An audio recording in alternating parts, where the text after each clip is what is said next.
जय जगन्नाथ बिल कम स्टार्ट हो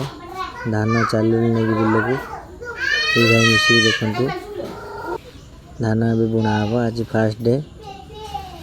एबे जना पड़ो केते दिन रे आमिति कौन चाष हो पूरा टोटाल डिटेल देवी 6 मास भर हेलो सांग मैंने देखु आज आमर फास्ट बिल हल है कहीं धान कम स्टार्ट हो गलान ना एबुठू स्टार्ट हो आज आम बिल बुणा हम आज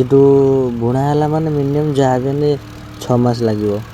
माने डिसेम्बर रे धान सब घर को आसो यदि रुआ हम ताने 4 मास लगे कहीं रुहार आजिकल लोक मिलूना बहुत कष्ट हो भाई पैसा पतर भी बहुत खर्च हो कहीं आमर ये बेटर हम धान बुणी दबा से जो आम आगुआ खाली आम नुह किसी लोग बहुत लोक भी बुणाटा बेटर मानुंट से आम भी बुणी दौचु आर वर्ष भी बुणी देलु भल धान होता गोटे चाषीर मुहर सब खुशी दब केवल यही जिनसटा ही खुशी दब सुना टू बहुत बेटर भाई ये कहीं सुना ना आम बंची पार यदि यही जिनसटा न हो आम केबे भी बंची पार ना से सांग मैंने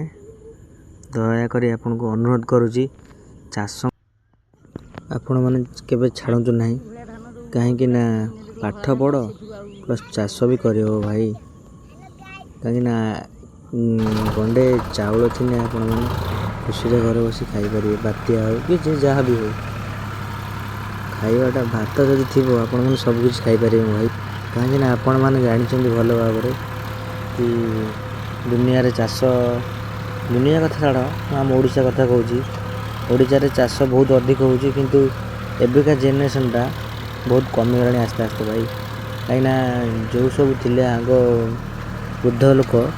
से सब चलीगले ना आम जेनेरेशनटा माने आम पिला ये सब आम बयसर पिला एबिकार 20-22 वर्षर से मैंने चाष प्रति ध्यान ही दौना सब चाकरी चलती भाई एबे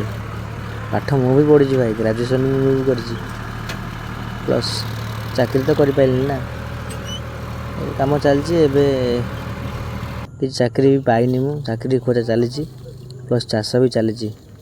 कहीं चाष एबे भाई नहले जीवन तो बंची पार तेणुक मुझे पीढ़ी मान को अनुरोध करुँची चाष को छाड़ू ना चाष बिना आम बंची पार ना।